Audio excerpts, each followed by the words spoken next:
Você já vai responder aquela pergunta que a gente deixou aqui. Eu tenho algumas participações no WhatsApp. Bom dia, Kiko. Aqui é o Wesley Júnior. Estou acompanhando a programação. Forte abraço a todos. Nesse caso dos cruzamentos que estão ceifando vidas, o ideal não seria fazer um viaduto igual São Cristóvão? O que acontece que não age nesse caso? Quantas vidas mais serão interrompidas porque medidas não são tomadas? É o que a gente vem cobrando já há tempos aqui. Alguns viadutos aqui na cidade de Sinop. E aí o secretário levantou uma situação e existe algumas coisas no termo da lei e elas devem ser respeitadas. Uma delas é a questão da não permissão do poder público mexer na BR-163, que é de competência do DENIT. Do DENIT federal. Só que aí também existe alguns subterfúgios que a justiça te permite. Você entraria com um TAC, um termo de ajuste de conduta, junto ao Ministério Público e conseguiria, através da Justiça, poder mexer nessa situação, desde que esteja de acordo com as normas do DENIT. Seria mais ou menos isso, para poder explicar para vocês aqui. Mas não é só o viaduto ali, gente. São outras situações aqui no termo da BR. Nós temos aqui um áudio, eu vou até colocar esse áudio aqui, de uma ouvinte que está com a gente, Elaine. E a gente vem batendo nessa tecla das escolas, nas paralelas da BR-163 já há tempos. E ela coloca um áudio que vocês vão poder entender exatamente aquilo que nós estamos falando. O desespero de uma mãe ou de uma avó ou de um pai quando leva seu filho, por exemplo, para estudar na Wilibaldo Vieira Gobo. E aí, como é que faz? Vamos ouvir aqui. Kiko, bom dia. Meu nome é Silvana, sou moradora do residencial Safira. Há 5 anos eu levo a minha filha para estudar ali na escola Wilibaldo Vieira Gobo. E eu vou falar para você, cada dia que eu levo e busco a minha filha, eu entro em desespero por causa daquele movimento. Principalmente no horário das 7 da manhã e das 11 horas da manhã, que é o horário deles saírem da escola. É um movimento louco, absurdo, e ali é um tráfego enorme de crianças. Vocês poderiam pedir para as autoridades da nossa cidade colocar placas, colocar quebra-mola, colocar sonorizador, já que eles não conseguem fazer uma passarela. Porque enquanto não morrer uma criança ali, Kiko, eles não vão tomar providência. Muito obrigado, tá bom? Obrigado mesmo. Tá aí. As mães entram em desespero, sabe? Quando levam seus filhos. E não é só ali, gente. Eu vou dar um outro exemplo dentro da cidade de Sinop. De uma outra escola que necessita urgentemente de uma atenção, porque ali é a misericórdia divina que ainda não aconteceu tragédia. Essa escola que fica ali na avenida... Aquela avenida ali é Palmeiras, né? Rodrigo Damasceno? Jequitibás. Jequitibás. Que é a avenida que a gente está falando que precisa de uma passarela. Gente, aquela escola é a mão de Deus ainda que não aconteceu uma tragédia ali na avenida do Jequitibás. É uma das maiores da cidade, né? Na saída quantidade de aluno. É impressionante. Ali precisa de uma atenção especial das autoridades. E a gente fica assim... com o coração na mão quando acontece. Kiko, e ainda a gente se coloca no lugar das famílias, né? Por exemplo, nós ouvimos um áudio da Silvana que é a mãe que leva. E aquela família que não tem a mãe ou o pai porque está trabalhando e a criança vai para a escola acompanhada, ou sozinha, ou Anderson, ou acompanhada às vezes de um irmão mais velho um pouco e que precisa atravessar a BR. Você imaginou o desespero, o risco que está correndo? Mas assim, eu acho que a BR-163 ela é um problema na cidade de Sinop, do Alto da Glória. Inclusive é o Camping Clube também, não podemos esquecer. Sim. Ceifou vidas naquele cruzamento ali que pega a 220. E precisaria aí de um trabalho muito sério junto dos políticos do nosso município, juntamente com o governo, e buscar um caminho para isso. Porque é aquilo que você falou e nós conversamos em off. A BR ela é do DENIT, a lei não permite com que o município coloque dinheiro em cima da BR, invista em cima, porque ela é do DENIT, é de responsabilidade do DENIT. E hoje... para ajudar a BR-163 no perímetro de Sinop, claro, também até Cuiabá, ela está em cima da Rota Oeste, que ganhou uma concessão, que é responsável por isso, e dentro do contrato que existe de licitação dela, ela teria que construir esse viaduto e as passarelas que existem. É claro que ali na Escola Silvana me parece que não tem, mas no Alto da Glória tem uma passarela. O projeto, inclusive, eles divulgaram, Exato. né? Que era ano passado. E agora, infelizmente, ela entrou em recessão por causa da história aí de desvio de dinheiro e não sei o que é envolvida com a Odebrecht e não sei o que. Então, entre aspas, que isso não vai sair, certo? Então é aquilo que você colocou, precisaria buscar um caminho através de um TAC junto ao Ministério Público, de que o município possa fazer, ou que o Estado faça, ou que, sei lá, que se movimente. Uma PPP. O governo faça, sei lá, porque a BR-163, na verdade, em Sinop é um problema sério. Manhã 93. É o nosso Manhã 93. Ô, secreta, eu deixei uma pergunta para você sobre a arrecadação do Ciretran. Se a gente for analisar, o Detran, de um modo geral, do estado do Mato Grosso, aí tem a Ciretrans e vai cair tudo no Detran. Para onde vai essa grana que é arrecadada no Ciretrans aí de emplacamento, vistoria, IPVA, enfim, toda essa situação de dinheiro que entra no Ciretran? Na verdade, eu gostaria de fazer uma observação aqui, Kiko, e você sabe disso. Eu estive na Ciretran de 2003 a 2008, na época do então governador Blairo Maggi. E infelizmente, depois do Blairo, teve um governador que mudou essa logística de arrecadação do Detran. E eu tenho, assim, a gente sente na pele hoje que eu voltei a Ciretran a mudança, e não para melhor, isso para pior. Por quê? Lá no passado, na época até então governador Blairo Maggi, a arrecadação das taxas do Detran, ela era única do Detran para a administração da sua estrutura. Menos o IPVA, porque o IPVA é uma lei separada de que cai nos cofres únicos do Estado e do município. Então pagou o IPVA 50% nos cofres únicos do Estado, 50% nos cofres do município. Só que as taxas que são de legalidade do Detran, elas caiu no cofre do Detran e o Detran gerenciava. Você lembra que o Detran comprava as viaturas e doava para o Estado, porque o Detran, a autarquia, tinha administração própria. Um governo posterior, não sei qual deles, tirou essa autonomia do Detran. Então hoje as taxas pagas no Detran, que são de responsabilidade do Detran, que é taxa de transferência, taxa de vistoria, taxa disso ou daquilo, menos as multas, que elas são diferenciadas, elas vão para a conta única do Estado. Então, na verdade, o Detran virou uma secretaria com poder de autarquia, mas se ele precisa de uma verba para comprar um veículo, ele tem que fazer todo aquele trâmite normal e ir lá no secretário de Finanças do Estado, que vai autorizar para que possa fazer essa cobrança. Então ficou ruim para o Detran. As multas são diferentes. A multa, cada órgão autuador tem a sua arrecadação. Então nós temos multas da Prefeitura de Sinop, porque existe uma guarda de trânsito em Sinop, uma Secretaria de Trânsito. Então existem as multas. Existem as multas do DENIT e também as multas do Estado. Então o órgão autuador, ele fica com uma porcentagem pelo serviço executado, para cobrir o serviço dele, é uma porcentagem, não me lembro, parece que é 10%, e o restante vai para o órgão de destino. Então se divide bastante, mas o grosso mesmo, que é o IPVA, que é a maior parcela disso e que não tem números disso, mas é um valor muito alto. Você pega aí, hoje nós temos Mato Grosso com 2.142.000 veículos, está aqui na planilha na minha frente, que são os veículos de Mato Grosso. 2 milhões? 2.142.000 veículos. Então, isso aí pagando IPVA, claro que existe a inadimplência, mas ela não é tão grande. Cai nos cofres únicos do Estado e do município. E aí não tem aquela especificação de que o dinheiro do IPVA se investe em trânsito, e sim se investe no que o governo, o gestor daquela pasta achar interessante, e não se investe no trânsito. Então ficou assim, eu acho que o governador que mudou essa lei, tirou do Detran, pecou muito, porque lá na época em que eu estava na Ciretran, a gente tinha uma educação para o trânsito atuante. Então o presidente do Detran, Moisés Sacchetti, ele criou nas polos as equipes que faziam esse trabalho. O Beiur era um funcionário nosso lá, um companheiro nosso, foi cedido pela prefeitura. Nós trabalhávamos dioturnamente com educação para o trânsito, apesar que ele faz isso hoje pela guarda. E o presidente atual, que é o Dr. Gustavo, tem trabalhado em cima disso, tentando buscar e resgatar essa situação. A lei seca, por exemplo, que o Dr. Gustavo, através do nosso companheiro Zé Eudes, que é o diretor executivo do Detran, tem trabalhado assiduamente em cima disso, que é a lei seca, que é o quê? Combater o alcoolismo, o bafômetro. Aqui em Sinop nós tivemos duas, agora enquanto eu estou na Ciretran, duas operações grandes em cima disso. E queira ou não, o condutor é aquilo que nós falamos no início do programa, o condutor ele não tem a perspecção de que se ele beber ele pode ocasionar um acidente grave. E aí cabe o que? Os órgãos atuadores fazer as fiscalizações e reter essas pessoas. São multas pesadas? São, está lá no artigo 165 do Código de Trânsito. Uma infração por alcoolismo, ela gera R$3.000 de infrações no bolso da pessoa. Se ela passou dos 4 decibéis, não. Decimilímetro. Isso, se passou de 4 é retenção da pessoa, é um processo civil, ele vai responder por inquérito.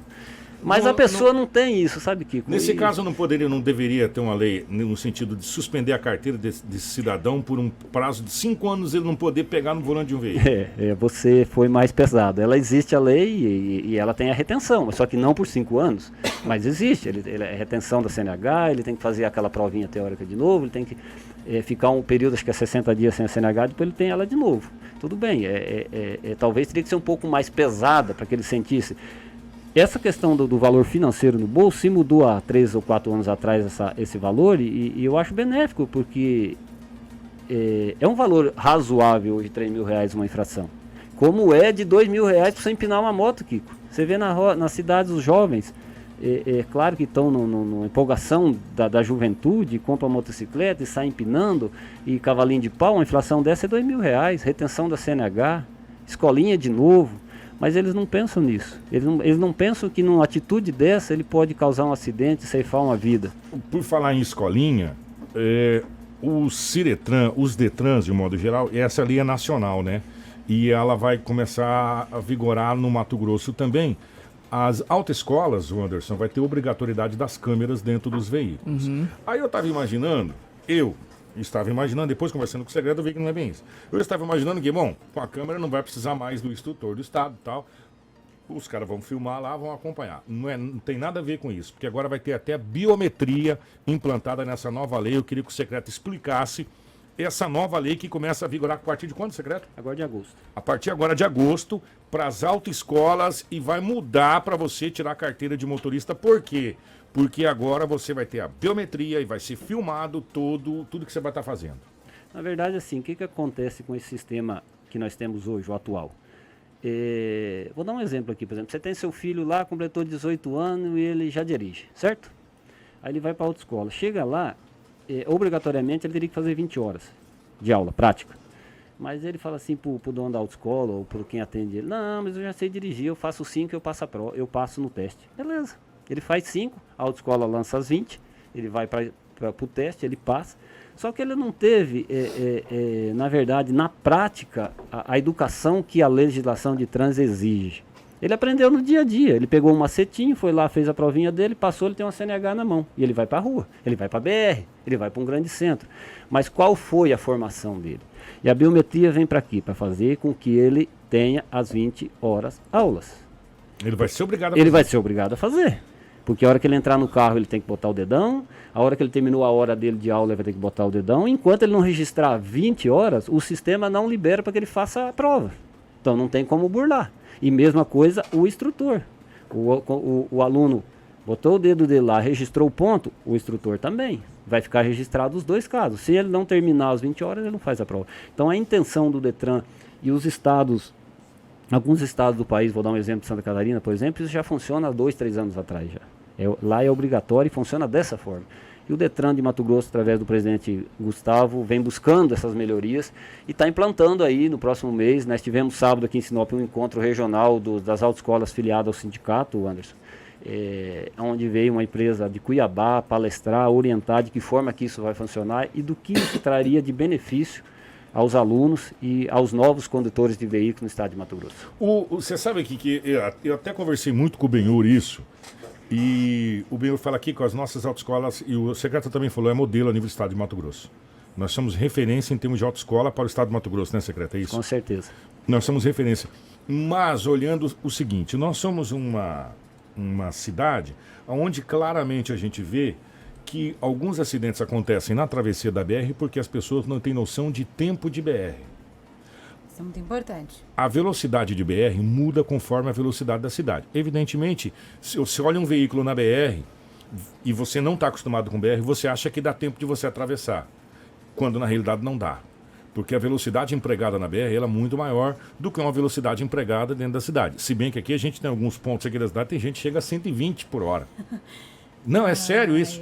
Foram radares que marcaram. Tem a foto, inclusive, das placas dos... Para vocês, tá? Tem até a placa lá, a Exatamente. Foto de veículos a mais de 120 por hora em vias públicas de Sinop. Né? E na BR isso é uma coisa normal. Por quê? Por mais que existe uma legislação que dentro do perímetro urbano você não pode passar de 60. 60 por hora. Se não tiver a fiscalização e o quebra-mola, ou sei lá, ou a lombada... O nego vai passar. Vai. Evidente, mas na BR. Então, não está faltando não está faltando. Para, não que as autoescolas tenham que fazer, se tiver na legislação, elas terão que fazer, mas necessariamente hoje não tem que fazer. Dá uma noção real e de fato para esses condutores o que é pilotar na chuva, que a visibilidade muda e quando na época de chuva aqui o nosso acidente aumenta, tudo bem que é mais danos materiais, tal, mais... Barroamento. Mas aumenta. Pilotar com poeira, que a gente tem muita estrada de chão ainda. Se você pegar uma poeira, meu irmão, vou falar uma coisa para você. IBR, secreta, não está faltando... Essa junção, dá uma forçada a mais na preparação do condutor. Mas isso está na legislação e a autoescola, ela dentro da aula teórica, quando ele inicia a sua CNH, ela está dentro dos parâmetros da legislação. O instrutor, o professor lá da escolinha, da CFCA, que nós chamamos, que é quando ele inicia a sua CNH, isso aí tudo está lá dentro. A velocidade da avenida, a velocidade da rua, a velocidade da travessa, a velocidade da BR. Eu fiz rampa quando eu fui fazer carteira de motorista. A gente usava o Estádio Gigante do Norte. Isso. Você parava o veículo, segurava ele e você tinha que tirar o veículo dali sem ele descer. Dá uma passadinha em Cuiabá que você vai...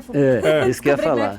Na verdade, e aí peca também o Estado por falta de estrutura, o Kiko, nós não temos a pista adequada para a prova. É isso que eu quero chegar agora. E aí, já te dando um gancho, porque às vezes a pessoa pensa assim, mas vai criar a pista, o Detran vai fazer, o Estado vai fazer a pista e as aulas poderão ser na pista. Não podem, as aulas têm que ser... É responsabilidade das autoescolas e elas que têm que achar o lugar adequado para fazer. Mas o teste tem que ser dentro da pista adequada. Então, aí nessa pista você coloca o cidadão para passar no barro, você coloca ele para passar na rampa, coloca ele para passar no pó. Em algumas situações que você vai ter na vida real como motorista, né? No seu dia a dia real como motorista, e que às vezes você não tem a mínima noção. Você vai ter que entrar no barro a 40 por hora. Meu irmão, tu vai derrapar. Então você tem que saber o que você vai ter que fazer. São essas preparações que evitam acidentes. São pontos específicos e principais, né? E como é que eu vou dizer? Estratégicos do dia a dia de um condutor e que ele precisa estar atento a isso.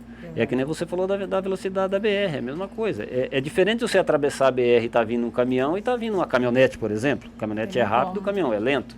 Você precisa ter noção.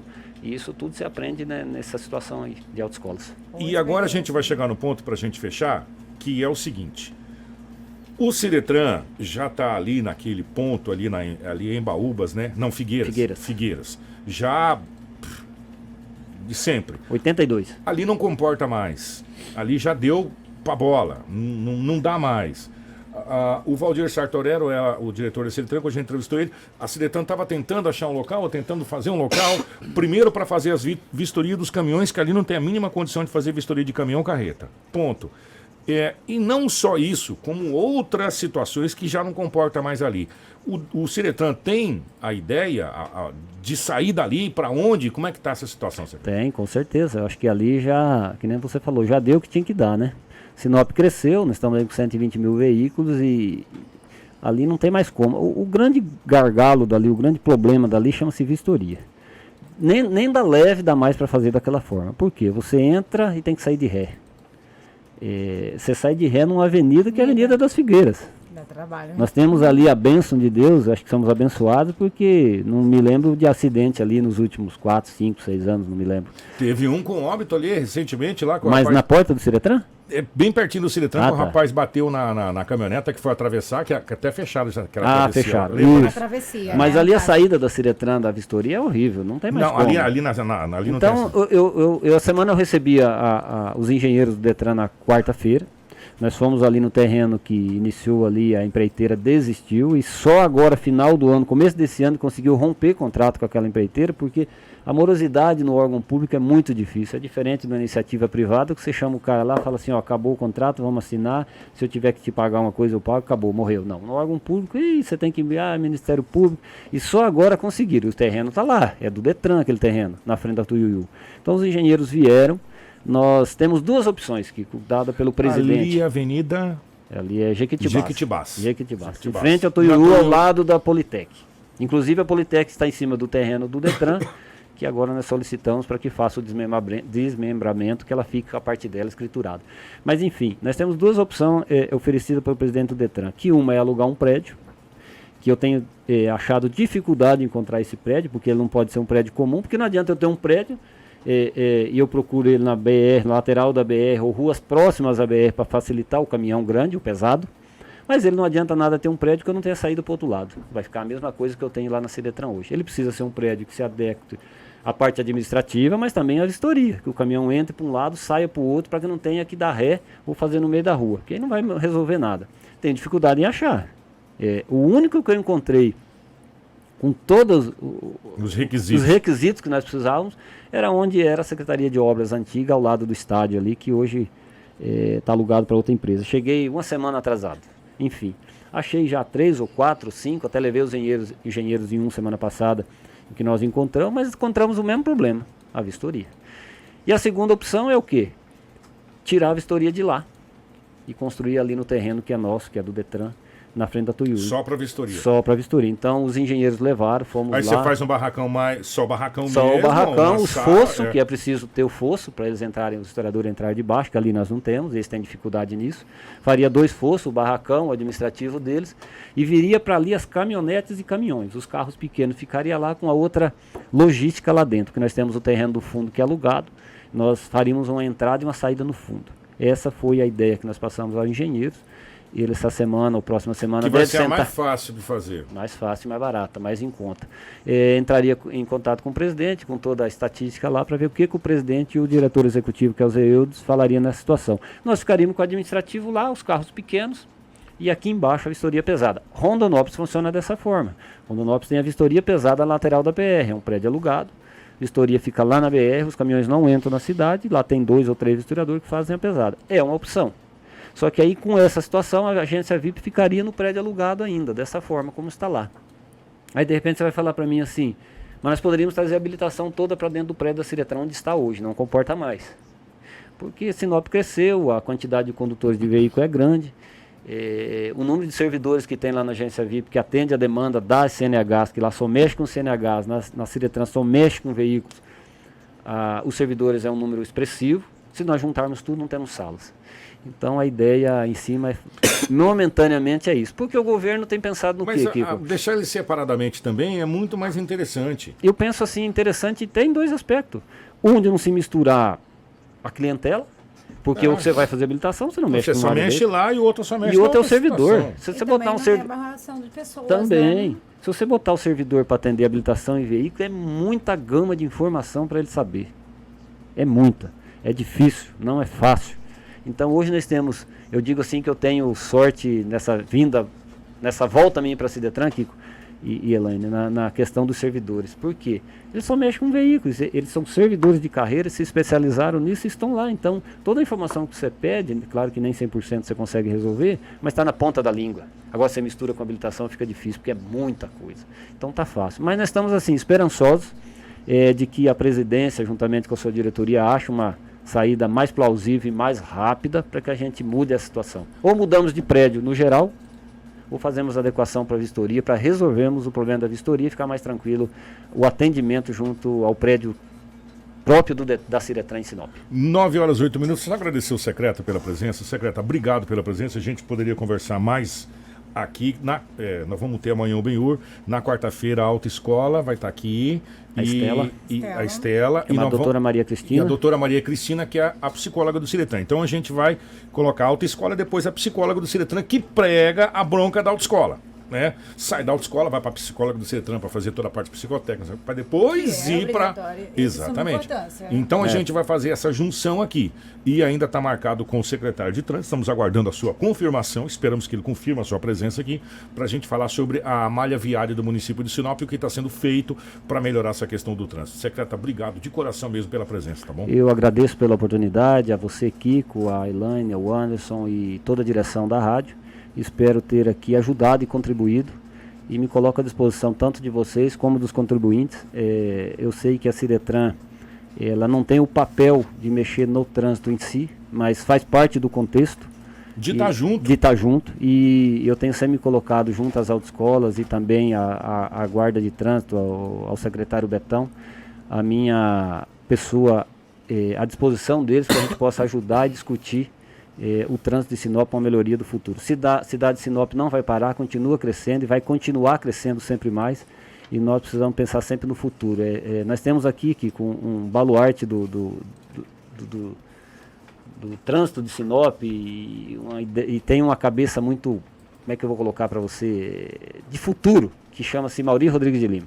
Esse dia esteve lá na Ciretran, saí por lá de fora lá no atendimento, vi ele lá pagando uma taxinha lá no banco e ficamos 1 hora conversando. É uma pessoa que tem uma cabeça fantástica, o Mauri pensa no futuro, e nós conversávamos sobre isso. Então Sinop não vai parar nunca de crescer, vai continuar crescendo, e nós temos que pensar no futuro. E essas mudanças que a Secretaria de Trânsito está fazendo no município de Sinop, ela é salutar, ela é importante e é no momento certo, e não adianta pensar que isso vai atrapalhar ou não, porque só vai favorecer os acidentes do trânsito. Então, obrigado, Kiko, obrigado à equipe, estou sempre à disposição da 93 para qualquer esclarecimento. Obrigado, nós batemos um papo com o nosso querido Secreta, falando um pouco sobre o Ciretran, sobre as mudanças que poderão acontecer, e principalmente dessa mudança agora das 20 horas aulas e da biometria, que começa a vigorar aqui, hoje é dia 15 de julho, começa a vigorar em agosto. Biometria no carro, câmera para filmar e a obrigatoriedade das 20 horas. Obrigatoriedade já é. Agora você vai ter que comprovar com o dedão as 20 horas. Se você não comprovar as 20 horas, não libera para você fazer o restante das provas, essa coisa toda. Né? E aí a gente vai conversar com a autoescola também para saber como está sendo a questão da adequação dessa nova lei aí, que começa a vigorar já a partir agora de agosto. Tudo isso você tem durante toda essa semana aqui, então a gente vai ter muitos assuntos para a gente conversar.